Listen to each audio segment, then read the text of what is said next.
Pues vamos a continuar con este día, con la plática siguiente del 13º Diplomado de Urgencias, coordinado por el doctor Alfredo Memigeneri.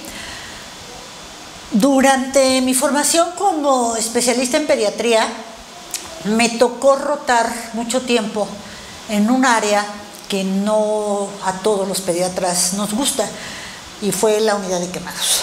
La unidad de quemados del Hospital Universitario de Puebla, de donde egresé de la especialidad, tuvo un auge muy importante desde mediados de los 90 hasta el año 2005, en la que por cuestiones ajenas al hospital cerró sus puertas.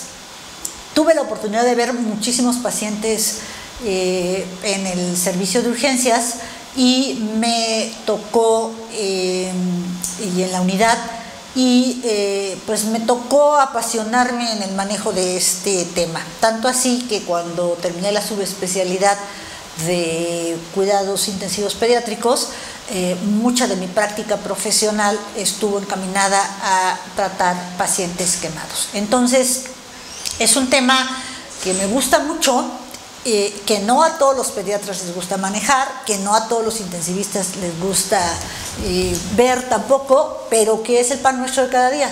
Desafortunadamente los accidentes y violencias siguen siendo muy importantes en nuestro país, y pues tenemos esta situación. Si ven ustedes estas dos diapositivas, nos habla de que aunque le arranques los pétalos, nos dice la frase, no quitará su belleza la flor. Esto lo dijo el primer escritor no europeo ganador del Premio Nobel de Literatura, que fue Rabindranath Tagore. Y obviamente si vemos este tipo de pieles, pues no tenemos, ni los caballeros ni las damas, ninguna duda de que son pieles hermosas. Vamos a definir qué es una quemadura.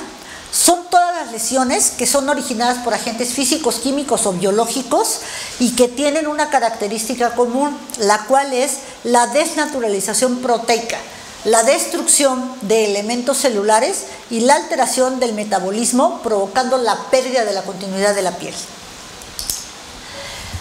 Todas las quemaduras, y para poder entender el comportamiento de este tipo de pacientes, requerimos forzosamente conocer su fisiopatología. Todas las quemaduras, independientemente de la causa que las provoque, tienen tres grandes estadios en las que se van a desarrollar. El primer estadio, denominado fase E, en el que se presenta desde el momento de la lesión hasta una semana o 7 días, más o menos así nos marca la literatura, nos dice que se desarrolla con edema post-quemadura. Presenta pérdida de volumen y proteínas hacia el tercer espacio. Entonces, ¿por qué se va a caracterizar esta primera fase E? Por estado de choque hipovolémico. El choque hipovolémico tiene repercusión en varios órganos. Los más importantes es a nivel del pulmón, en el que si no se trata hídricamente bien al paciente o se lleva por otro lado a la sobrecarga de líquidos, puede desarrollarme alteración de insuficiencia pulmonar o síndrome de dificultad respiratoria aguda. A nivel del riñón, para mantener la circulación y la oxigenación de manera adecuada en un paciente en estado de choque en el sistema nervioso central y en el corazón, hay sacrificio de la circulación renal. Entonces, ¿qué sucede en el riñón? Presencia de necrosis tubular e insuficiencia renal. A nivel del intestino, también se sacrifica la circulación esplácnica y me da la posibilidad de que se desarrolle hilio intestinal, y si no se tiene el cuidado de tratarlo de manera inmediata, me provoca translocación bacteriana. Esta puede llevarme a la falla orgánica múltiple y a la muerte. Después de 7 días viene la fase inmunológica, en la que persiste el síndrome de respuesta inflamatoria sistémica, que también tiene gran importancia en la translocación bacteriana, que puede conllevarme falla orgánica y muerte. Pero además, este síndrome de respuesta inflamatoria sistémica causa que, como hay pérdida de la barrera de protección en el paciente quemado, al perderse la barrera cutánea puede existir inmunodepresión, y al existir inmunodepresión se puede infectar la herida, me puede condicionar sepsis, falla orgánica y muerte.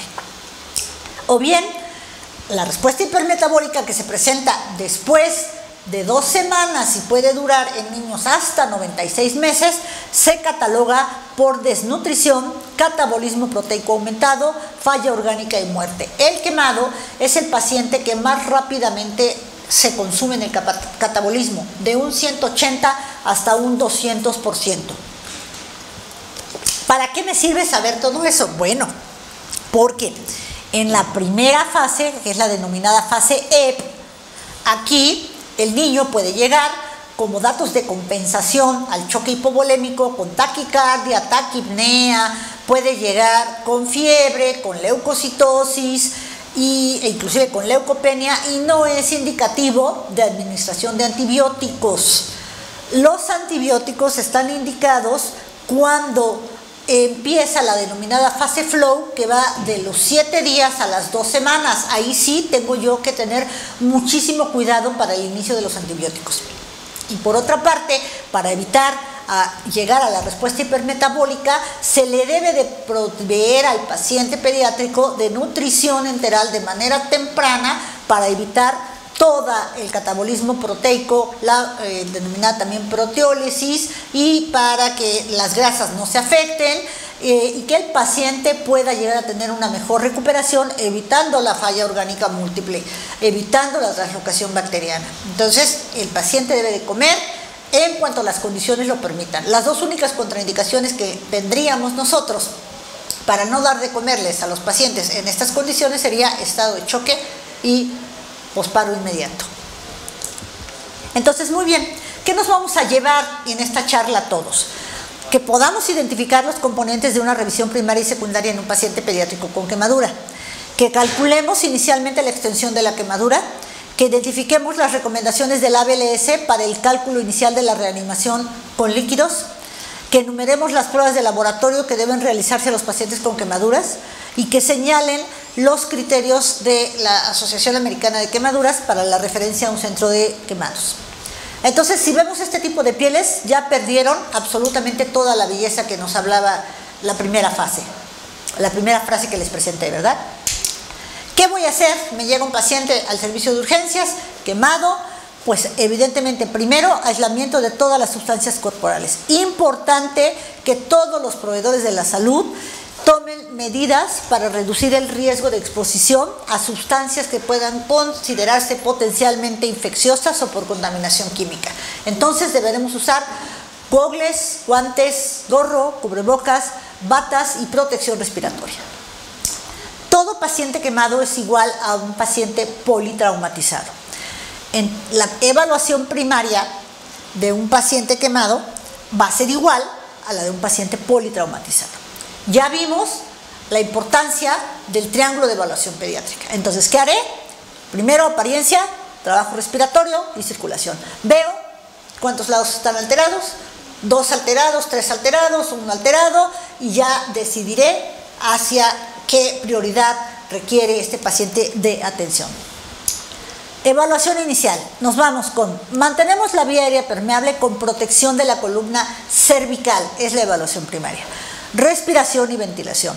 Circulación, condición cardíaca y control de hemorragias. Discapacidad, déficit neurológico y deformidades severas en D. Exposición, eutermia y euglicemia. Y F, se le agrega F aquí a estos pacientes para soporte hídrico y metabólico. Cuando esta evaluación primaria incluye también la toma de signos vitales y la oximetría de pulso. Cuando escucho algunos cursos en donde ponen evaluación inicial del politrauma, evaluación inicial del quemado, evaluación inicial de la cetocitosis diabética, quiero pensar que estamos hablando todos el mismo idioma, porque una evaluación inicial lleva también varios componentes, como los iremos viendo ahorita en el transcurso de la charla. mantenemos la vía aérea permeable en un paciente quemado? Siempre protegiendo la columna cervical, y si está comprometida, elevamos el mentón, levantamos la mandíbula, podemos insertar una cánula orofaringea si el paciente está inconsciente, o veremos la necesidad de intubación endotraqueal. Igual, al ser politraumatizado, se debe proteger la columna cervical antes de realizar cualquier maniobra de flexión o extensión.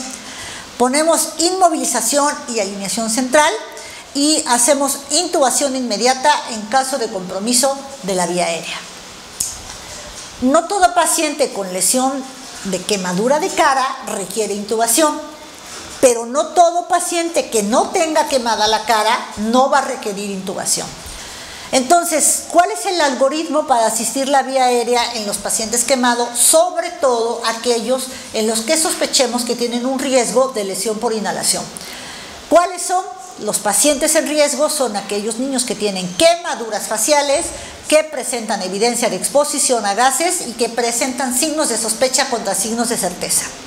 ¿Qué nos dice el consenso del soporte pediátrico avanzado y del soporte básico para la atención al quemado?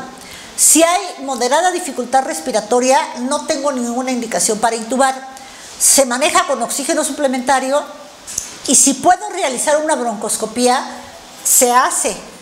Y si a través de esta no veo obstrucción de la vía aérea, continúo en observación y repetimos los estudios clínicos ante la mínima evidencia de cambios clínicos.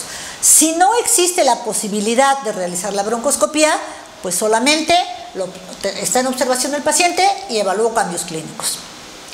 Si cuando yo haga la broncoscopía o tengo evidencia de cambio clínico, no encuentro obstrucción significativa, continúo con la monitorización y le realizo exámenes seriados. Si por otro lado, con la broncoscopía o ante la evidencia clínica de obstrucción importante de la vía aérea que esté pensando que me condiciona un compromiso glótico o edema, tengo que intubar al paciente.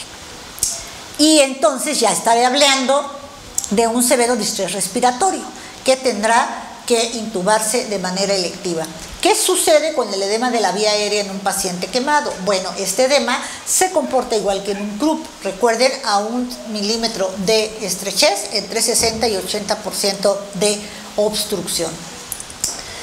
Aquí sí quiero ser muy enfática porque a veces dejamos pasar algunos de los signos de certeza y es un estadio muy tardío para poder acceder a la vía aérea. En las siguientes diapositivas vamos a ver cómo se presenta datos de certeza contra datos de sospecha. Y aquí tenemos, ¿cuáles son los datos de sospecha? Como en este paciente: quemaduras extensas de cuello, cara y tórax, quemaduras de vibrisas, quemadura de pestañas, quemadura de pabellones auriculares y quemadura de faneras. En esta imagen no tenemos absolutamente ninguna duda que el paciente tiene datos de sospecha de lesión de la vía aérea. Ahora, no solamente los humos me pueden condicionar, o los tóxicos liberados por humos, por incendio, me pueden condicionar un edema de la vía aérea. También el hecho de una lesión por escaldadura, por trauma térmico por escaldadura, con la inhalación del vapor o con la toma de líquido muy caliente en el niño que no es capaz todavía de controlar perfectamente los movimientos de deglución, se le puede ir a la vía aérea y también puede condicionarle una quemadura importante. Así que si están todavía en algunos lugares, ahora que viene la época de frío, tener muchísimo cuidado con los anafres que dejen dentro, o la manera de calentarse, o inclusive las vaporizaciones que les ponen a muchos de los pacientes en pediatría, les pueden condicionar este tipo de lesiones. Los datos de certeza, por otra parte, son expectoración carbonácea, boca de pescado y dificultad respiratoria. Este niño, bueno, vean, tiene boca de pescado, esta es la vía aérea del niño, completamente carbonizada la misma. Aquí la vemos otra vez. Se va a edematizar tanto que si no lo hago de manera electiva, ya posteriormente no podré acceder a través de una intubación naso u orotraqueal y tendrían que acudir a la traqueostomía. Nada más que recuerden que la traqueostomía en los pacientes menores a 8 años no está indicada. ¿Qué hay de B? Evalúo respiración y ventilación. El paciente deberá saturar 94 a 99%. Si no lo hace, tengo que poner oxígeno a 5 litros por minuto en mascarilla no recirculante.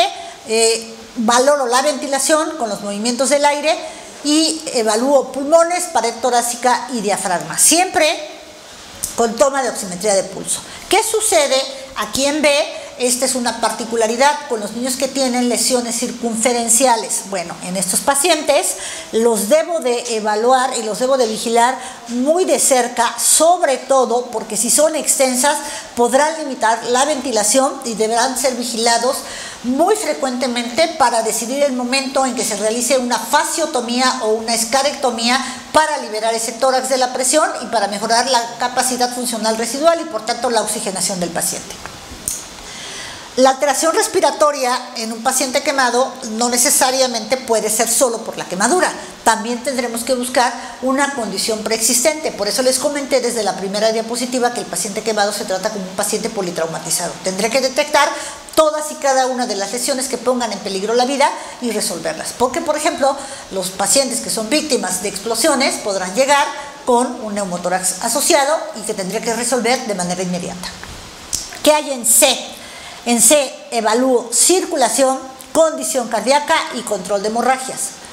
Evalúo tensión arterial, calidad del pulso, intensidad del mismo, coloración de la piel, obvio en las zonas no quemadas, monitorización continua y la oximetría de pulso. Igual manteniendo 94 a 99%. Todos los niños que tengan quemaduras de más del 10% y que tengan, que sean de segundo o tercer grado, que tengan menos de 2 años o que tengan más del 20% de segundo y tercer grado en mayores de 2 años, van a requerir la inserción de 2 catéteres de gran calibre para la administración de líquidos, es decir, cortas y gruesas, de preferencia basílica y cefálica, aunque la piel esté quemada. Es difícil, yo sé que es muy difícil canalizar a un paciente cuando la piel está lesionada, no pasa nada si lo canalizan y en lo que le buscan otro acceso, por supuesto, ¿verdad? ¿Cuántos intentos debemos hacer? No es sesión de acupuntura. Si yo no puedo buscarle esos accesos vasculares cortos y gruesos en 3 intentos o 90 segundos, me iré inmediatamente por la osteoclisis. Y la osteoclisis debe hacerse siempre por un experto. Cualquier médico que esté en urgencias lo puede realizar en 2 intentos o 60 segundos.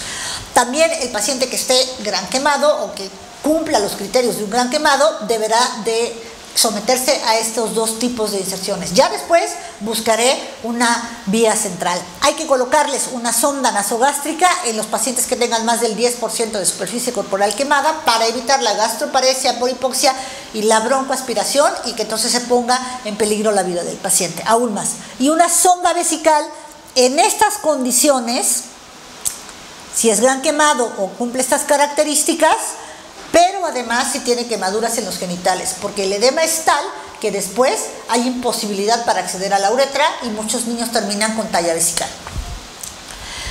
¿Qué sucede con el cálculo de líquidos? Entonces, en el servicio de urgencias, los líquidos se calculan para los pacientes quemados cuando tienen de 0 a 5 años 125 mililitros de solución Hartmann por hora. De 6 a 14 años, 250 mililitros de solución Hartmann por hora. De más de 14 años o 40 kilos, que ya se trata como adulto, 500 mililitros de solución Hartmann por hora. El cálculo definitivo de la administración de los líquidos de manera horaria se va a realizar hasta la evaluación secundaria. Por favor, no perder el tiempo en que si no conocen una fórmula o no saben qué fórmula van a ustedes tomar en cuenta para la reposición hídrica, con esto es más que suficiente tanto en el servicio de urgencias como en el servicio prehospitalario. Vean, es evidente que este niño, las condiciones hemodinámicas, es víctima de una explosión de gas, se quemó el 60%, es evidente que en este paciente las condiciones hemodinámicas pues no van a ser las mejores, ¿verdad? Entonces, también es prioritario valorar los signos vitales. Estos signos vitales deben de ser de manera continua. Y nos marca la literatura que cuando hay un paciente típicamente quemado, debido al incremento de las catecolaminas por la respuesta metabólica al trauma y el hipermetabolismo que está asociado con estos pacientes, las frecuencias cardíacas de los pacientes van a estar 2 desviaciones estándar arriba de la percentil 90 para su edad. Cuando tenga frecuencias cardíacas mayores a lo que les comenté, debo pensar en hipovolemia por trauma asociado, oxigenación inadecuada, dolor no tratado o que el paciente esté con datos de ansiedad importantes. La presión arterial también tendré que buscar el sitio que no esté quemado para poderla tomar y se tendrá que mantener igual o previa a la que tenía el niño antes de la lesión, antes de la quemadura. Muy pocos padres o cuidadores primarios conocen qué presión manejaba el paciente y mucha culpa es de nosotros, los médicos que estamos revisando a los niños, porque habitualmente no les tomamos la presión. A todos los pacientes pediátricos se les debe tomar la presión. Si no saben cuánto era, pues nos dice la literatura que para mantener bien perfundido al paciente, si yo tengo una tensión arterial sistólica en la percentil 50 para su edad en los menores de 1 año, con eso aseguro una buena perfusión. O bien ocupo la fórmula que me marca el soporte vital avanzado pediátrico, en la que es en pacientes menores de 1 año, edad por 2 más 70. Con eso yo veo qué presión sistólica tiene y me aseguro que está bien perfundido. Las lesiones por electricidad o el niño que tenga anormalidades cardíacas o alguna alteración de los electrolitos me pueden condicionar algunas disritmias y repercutirme también en la tensión arterial. En C, los niños menores de 24 meses tienen un crecimiento cefálico, entonces regularmente cuando sufren un trauma térmico, sobre todo por escaldadura, se les afecta la cabeza y las extremidades superiores. ¿Qué deberé hacer? Evaluar el famosísimo síndrome compartimental para evitar que se presente. La evaluación de las 5 P's que me indican el compromiso circulatorio en las extremidades es dolor progresivo, presencia de palidez, pulso no perceptible, parestesias progresivas y parálisis. El niño que es capaz de hablar ya les dice si les duele. En el lactante o en el niño que todavía no tiene un lenguaje adecuado para referirles el dolor, sustituimos el dolor progresivo por irritabilidad constante. En D, valoro discapacidad, déficit neurológico y deformidades severas. Deberé valorar que el niño esté alerta y orientado. Si el paciente está con alteraciones del sistema nervioso central, a pesar de que está saturando bien, tengo que pensar que está cursando con alguna intoxicación por monóxido de carbono, por abuso de sustancias, como en los adolescentes, a los que siempre debemos tratar como potencialmente graves en todas las situaciones que se nos presenten, por hipoxia o por condiciones médicas preexistentes. O bien por alguna otra causa, un traumatismo asociado, etc. Hay algo que se denomina efecto paradójico de Rapaport. Esto se presenta en el paciente que tiene intoxicación por monóxido de carbono. Cuando yo veo un paciente que tiene coloración rojo cereza, pues ya es un dato muy tardío. El efecto paradójico de Rapaport es aquel paciente, aquel niño que está irritable constantemente, que está saturando entre 94 y 99%, pero que su alteración del sistema nervioso central no se presenta o no tiene una condición realmente específica, es decir, ya buscaron traumatismo craneoencefálico, intoxicaciones, descartaron otras causas, no abusó de sustancias, entonces estuvo sometido a un incendio, estuvo dentro de una casa, dentro de un lugar cerrado, hubo ahí combustión de algunos productos como son madera, tela, borra, seda, la fibra para lavar los platos, los vasos, etcétera. Tendré que pensar que el paciente puede estar intoxicado por monóxido de carbono. Cuando suceden incendios en las cocinas y se encuentran las fibras de Scotch-Brite o de las fibras que ustedes gusten que tengan ese material y hay combustión, la intoxicación que se produce es por cianuro y los efectos del sistema nervioso central y del miocardio son muy graves. Entonces es importante considerar estos dos efectos y hacer una revisión constante del estado de alerta. Ya lo vimos hace rato en la de urgencias. A de alerta, B de responde a estímulos verbales, D de responde solo a estímulos luminosos y N de no responde. Y la escala de coma de Glasgow, que ya les expliqué, 0 a 6 meses, 9 de 9, esto yo les sugeriría que lo tomaran muy en cuenta porque es lo más fidedigno. 6 a 12, 11 de 11, 12 a 2, 12 de 12 y 2 a 5 años, 13 de 13. ¿Qué hay respecto a E?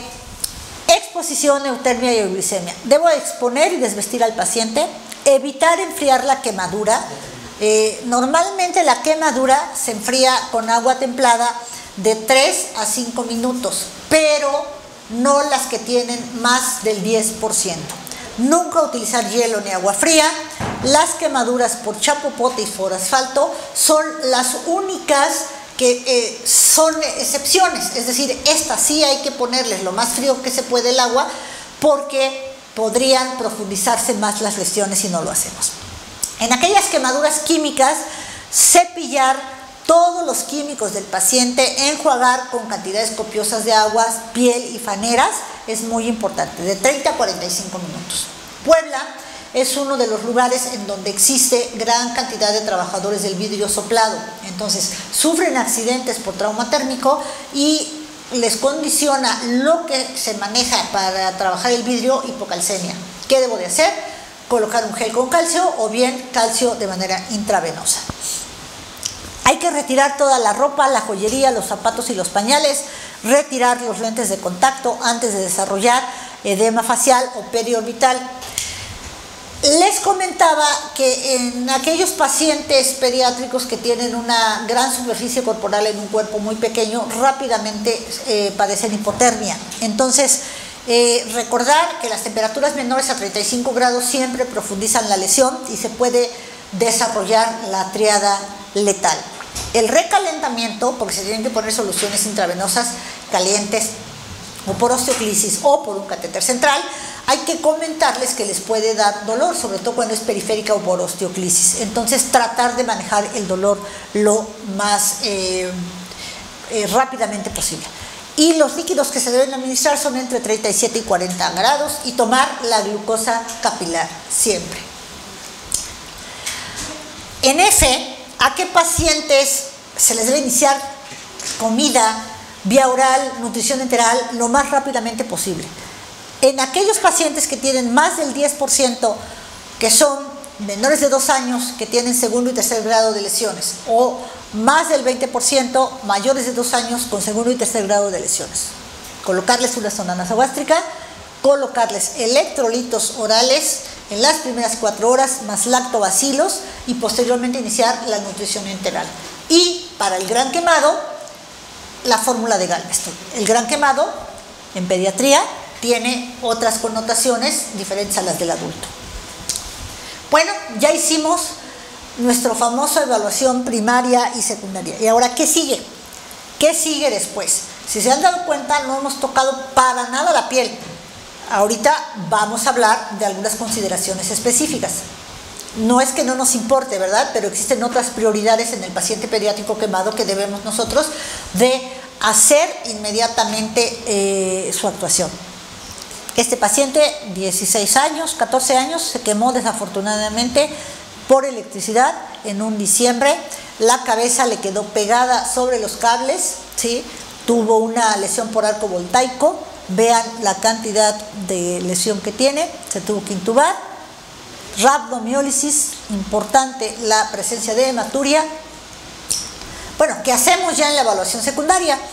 La historia previa a la quemadura, una historia muy rápida también, las circunstancias relacionadas con el incidente, la historia médica que lo llevó a estas lesiones, el peso previo antes del paciente. Si no lo conocen, hasta los 11 años, ya saben ustedes, es edad por 2 más 8 y calculamos su peso. ¿Qué todo lo que yo le estoy poniendo para la reanimación? Si ya sirve el esquema de líquidos que inicié en un principio, o requiero más o requiero disminuir.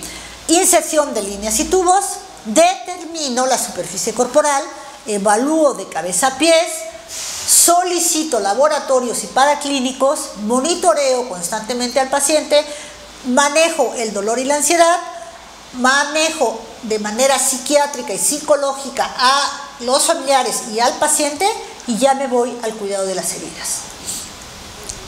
Las circunstancias relacionadas con la lesión tendría que preguntar: ¿es por flama, por frío, por escaldadura, quemadura química, quemadura eléctrica o por productos biológicos? Que afortunadamente en nuestro medio todavía no llegamos a ver este tipo de lesiones. Algo que no metimos aquí, pero que también vale la pena mencionarles: si la quemadura es por hipotermia, porque el abordaje es exactamente el mismo con un politraumatizado, pero el manejo es diferente.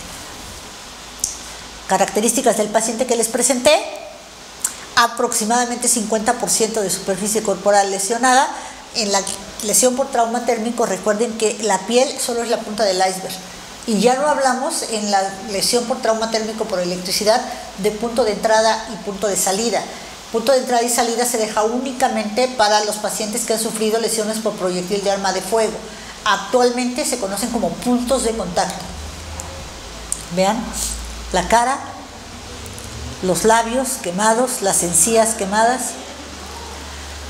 Y me voy igual a la ampliata, la historia médica de alergias, drogas o antecedentes ambientales, medicamentos, automedicación herbal, patologías previas, últimos alimentos y bebidas, eventos y ambientes relacionados con la lesión, y tétanos y vacunas de la infancia. Profilaxis antitetánica a todo gran quemado, por favor. El examen físico completo de cabeza, estructura maxilofacial, columna, cuello, tórax, abdomen, periné, genitales, espalda, glúteo, músculo esquelético, vascular y neurológico. Todo, no debemos saltarnos ningún paso. En la evaluación secundaria también determinamos la severidad de la quemadura. La severidad de la quemadura está compuesta o está dada por 5 puntos: por la extensión, por la profundidad, por la gravedad, por involucro de áreas especiales: cara, cuello, plantas, palmas, mamas, genitales y periné. Y la presencia de problemas médicos previos. No es lo mismo tratar a un paciente quemado pediátrico con diabetes, con falla renal, con hipertensión, con síndrome de Pompe, con síndrome de Down o con portadores de tumores. Entonces tendremos que clasificarlos también, o determinar que estas quemaduras pues serán severas. ¿Cómo clasificamos? No utilizamos regla de 9 ni regla de 1. Utilizamos en pediatría la escala de Luni-Blonder, que es el área, la edad y el porcentaje que ocupa cada área. Así vemos, por ejemplo, en el niño menor a 5 años, si se quema la cabeza y el cuello, me da 19%, a diferencia de uno que tiene 15 años, me da 12%. Entonces recuerden, a menor edad, mayor superficie corporal. Por favor, eso hay que tomarlo muy en cuenta. ¿Cuándo utilizamos la regla de la palma de la mano? Solo cuando las quemaduras son por salpicadura, y ocupo la palma de la mano del niño desde la base del dedo hasta donde termina.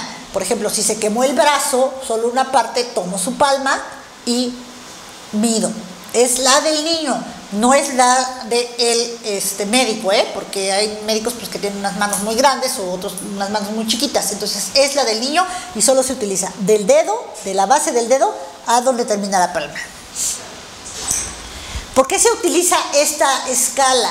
Porque no me subestima al paciente y no puedo o no voy a cometer el error entonces de manejar una mayor superficie corporal quemada y cometer el error de manejar mayor cantidad de líquidos. Esta es la idónea para el cálculo de líquidos. ¿Se acuerdan de la placa del neumotórax que vimos al principio? Pues es de este paciente. Explotó un polvorín en Cholula en épocas de carnaval y vean el pequeño hueco que trae aquí en el tórax, pues evidentemente sí fue una lesión muy severa de este paciente. La profundidad de la quemadura, por otra parte, depende de 4 factores. El daño tisular tan importante que se presenta va a depender de la temperatura del agente agresor, de la duración del contacto, del grosor de la dermis y la epidermis y del abastecimiento sanguíneo del área. En un lactante menor a 2 años, menor a 2 años, que es el grupo de lactantes, con 37 grados no pasa absolutamente nada, con 38 tampoco, pero en 5 segundos, si la temperatura del agua llega entre 62 y 64 grados, inmediatamente se desnaturaliza la piel. Es por eso que cuando los papás están bañando a los niños o los cuidadores primarios están bañando a los niños y están calentando agua, tienen que tener muchísimo cuidado, por favor, para no llevarse sorpresas en los accidentes.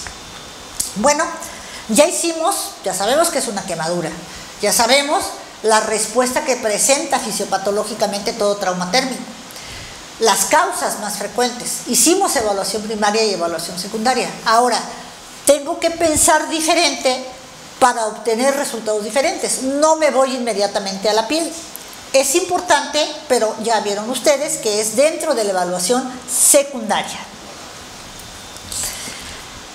Tendré que ver si todo lo que yo he establecido para el tratamiento ha sido adecuado. Entonces ya pondré un esquema de líquidos que en pediatría ya está siendo muy controversial, incluso el utilizar el esquema de Galveston modificado. Parkland no es un esquema adecuado para pediatría, por muchas situaciones, lo sobrecarga, hay que agregar además glucosa, etc. Galveston modificado, hasta hoy se dice que es lo que nosotros podemos administrarle al paciente y que le va a ir fisiológicamente bien para regresarlo a la homeostasis. Sin embargo, también se está mencionando que podemos utilizar Holiday Cigar al 115 o al 130% y jugar con estos porcentajes para valorar la perfusión adecuada del paciente. ¿Qué nos dice mientras tanto la literatura? Las primeras 8 horas de Galveston modificado se utiliza la mitad del volumen calculado, segundas 8 horas 25% del volumen calculado y terceras 8 horas 25% del volumen calculado, tomando en cuenta siempre la hora cero. Debo de manejar el dolor y la ansiedad a base de analgésicos, de morfina o narcóticos, porque el dolor es muy importante. Elevar la cabeza a 30 grados del paciente y también las extremidades para minimizar el edema facial o de la vía aérea en caso de lesión de cara o de la vía aérea. Nos puede prevenir la broncoaspiración y las extremidades deben de estar más o menos, aquí dice, a la altura del corazón, arriba de la altura del corazón para evitar el edema. La sugerencia es que se mantenga más o menos a la altura del corazón y darles apoyo psicológico y psiquiátrico. Ya una vez que realicé todo esto, entonces ahora sí voy a tomar los paraclínicos. ¿Cuáles? Es un ejemplo de lo que pudiesen solicitar, depende de la circunstancia y del tipo de lesión. Biometría hemática, química y electrolitos, niveles de nitrógeno y urea, glucosa, general de orina y radiografía de tórax. ¿Por qué no se toma una biometría inmediatamente que llega el paciente, por ejemplo, si llega en estado de choque? Bueno, ya todos nosotros sabemos que el paciente chocado va a estar en un concentrado. Y tampoco podemos tomar una decisión de que el paciente requiera una transfusión sanguínea en base al primer valor de eritrocitos. Durante la fase E existe un consumo del 20 al 25% de los eritrocitos y pues, el paciente va a bajar su hemoglobina y no por eso quiere decir que lo tengamos que transfundir de inmediato. Existen criterios en pediatría para la transfusión de los pacientes críticamente enfermos, que bueno, eso es tema de otra charla, pero nosotros nos quedamos con la cifra de hemoglobina de 7 o bien si me está dando alguna manifestación hemodinámica el paciente. Una vez que hicimos nosotros nuestra evaluación primaria, secundaria y la toma de nuestros estudios paraclínicos, podemos decidir a dónde va a ir este paciente. Por ejemplo, es impresionante, esta niña sufrió una lesión, un síndrome de Blas, una lesión por explosión por gasolina, la trasladaron del estado de Durango al estado de Puebla en muy malas condiciones, la trasladaron sin intubar, sin canalizar y así tal como la ven. Afortunadamente, bueno, le fue bien a la paciente. Pero esta diapositiva la quise poner a propósito porque ¿qué servicios o qué médico que trabaje en algún hospital debe tratar a los niños quemados? Primero, en primerísimo lugar, todo hospital que tenga servicios de urgencias tiene que estar preparado para hacer la evaluación primaria y secundaria del paciente quemado. Aquel hospital que tenga servicio de pediatría o aquel hospital que ya tenga unidades especializadas. La prioridad es primero urgencias, luego trasladarlos a donde haya pediatría y luego a unidades especializadas. ¿Cuáles son los criterios de referencia? Ojo, y aquí urgencias no necesariamente tiene que ser evaluado o tratado por el pediatra, por cualquier médico que trabaje en urgencias, incluyendo los urgenciólogos de adultos o cualquier médico que esté ahí. Los criterios de referencia a un centro de quemados tenemos aquel paciente que tiene más del 10% de superficie corporal quemada con lesiones de segundo y tercer grado, que tenga menos de 2 años, que tenga más del 20% con lesiones de segundo y tercer grado y que tenga más de 2 años, que tenga más del 10% de tercer grado en cualquier tipo de lesión.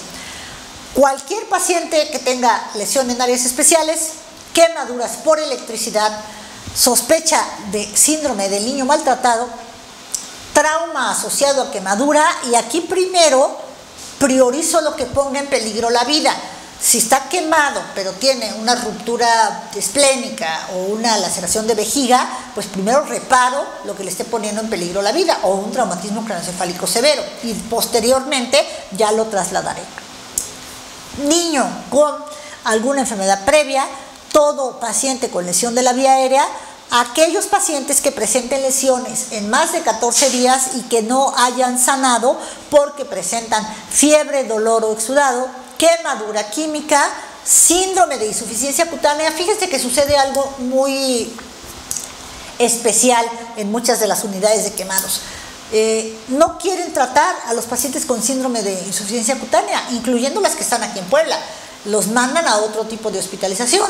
Y siempre recuerden que un paciente con síndrome de insuficiencia cutánea, llámese Steven Johnson, necrólisis epidérmica tóxica, pénfigo, epidermólisis bulosa, se puede convertir o se puede comportar como un paciente gran quemado. Debe estar en una unidad de quemados, ya sea niño o adulto, y debe de buscarse la oportunidad para que los servicios multidisciplinarios apoyen en el tratamiento de estos pacientes. Embarazo y quemadura, sí, dándole prioridad siempre a la mamá. Aquí esta diapositiva es para demostrarles o para enseñarles a ustedes un síndrome de niño maltratado. Son lesiones que se denominan en bola de ping-pong en ambas manos, con un edema importante. Afortunadamente no hizo síndrome compartimental. ¿Cómo los voy a trasladar? Este paciente lo recuerdo muy bien, un niño de 2 años y medio, casi 3, que hablaron de un hospital para trasladarlo en la mañana, y en la tarde se les murió. Volvieron a hablar porque el paciente falleció. Hay que tomar en cuenta que no en todos lados se pueden tratar los pacientes. Si tengo urgencias, tengo la obligación de evaluación primaria y secundaria. Si tengo pediatría, evaluación primaria, secundaria y terciaria, y hasta involucrar el servicio de cirugía plástica si lo requiere. Y ya las lesiones mucho más complejas a las unidades de quemados. Pero ¿cómo los voy a mandar a estos pacientes? Bueno, ya vieron ustedes los criterios, ¿verdad? ¿Cómo los voy a mandar? Bajo la mnemotecnia refiera. R, que se refiere a respiración, es decir, con adecuado aporte de oxígeno. E, de estabilidad hemodinámica. F, evitar la hipotermia. I, de información a padres y cuidadores. Cuando tenemos niños con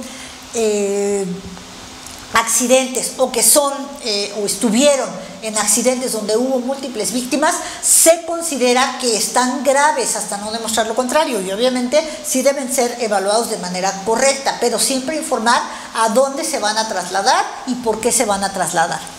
con un buen aporte de glucosa, por lo que comentamos de la respuesta metabólica al trauma, con un registro y monitorización de todo lo que le hayan hecho al paciente, desde el lugar donde lo recibieron hasta el momento del traslado. Y la A de administración de líquidos y medicamentos. ¿Cuánto le han puesto de líquidos? ¿Qué medicamentos le han administrado? Importante también que en esta mnemotecnia refiera, les quiero comentar aquí que el médico que solicite el traslado es responsable del paciente hasta su llegada, aunque no se suba a la ambulancia, eso ténganlo muy en cuenta. Entonces, por lo tanto, todo médico que vaya a trasladar a un paciente pediátrico con este tipo de lesiones o un paciente pediátrico politraumatizado o críticamente enfermo debe de saber por lo menos realizar osteoclisis, reanimación cardiopulmonar, colocar accesos vasculares, intubar y realizar descompresión torácica. Y ya para finalizar, pues es muy bonito tratar a este tipo de pacientes, es un tema que a muchos nos apasiona, pero lo más importante para evitar que si le toca a adultos por la edad del paciente, que si le toca trasladarlo inmediatamente, que si no lo recibo en el hospital porque está quemado, que le cierro la puerta y que se vaya inmediatamente a otro hospital, ha sucedido, inclusive que han mandado pacientes con diagnósticos de fibrilación ventricular por sus propios medios. Obviamente no tenían fibrilación ventricular, pero si la llegaran a tener, no pueden mandar a un paciente por sus propios medios. Entonces, ¿qué es lo más importante de todo? La prevención, como en todos los niveles de atención que tenemos, lo más importante siempre es y seguirá siendo la prevención. Siempre alejar a los niños de chimeneas, estufas, calentadores, encendedores o cerillos. No utilizar utensilios de limpieza o sustancias inflamables cerca de los niños, no dejar en el suelo recipientes con líquidos calientes, los mangos de sartenes no deben quedar hacia afuera, deben colocarse en dirección a la pared. Las planchas, por favor, tampoco al alcance de los niños. Si hay niños pequeños, utilizar protección para los enchufes y las tomas de corriente. No manipular electrodomésticos y aparatos eléctricos con las manos mojadas. Evitar dejar velas encendidas en lugares accesibles para los niños. Evitar que los niños manejen mecheros, cerillos, petardos u otros objetos que puedan contener pólvora. No manipular aerosoles. Y jamás, por favor, perforar los envases cerca de una fuente de calor. En caso de y tampoco cuando no tengan fuente de calor. En caso de tormenta eléctrica, no hay que guarecerse o esconderse bajo un árbol y nunca lanzar en los campos y montes latas, cristales, vidrios u otros utensilios que puedan provocar incendios. La prevención es para los cuidadores, para los niños y para todo el personal que suele tomar en cuenta esto muy a la ligera. Ahora que se acerca la época de celebración de Día de Muertos, la época de Navidad, por favor, yo los invito a que sigan todas estas medidas de prevención y tratemos de disminuir el número de accidentes. Recuerden que estamos aún en la época de la pandemia, muchos hospitales están reconvertidos y no hay lugar para atender a este tipo de pacientes. Y estos niños les dan a ustedes las gracias junto conmigo por haberme escuchado. Si hay preguntas, ya Bupec sabrá cómo hacérmelas llegar. Buenas tardes.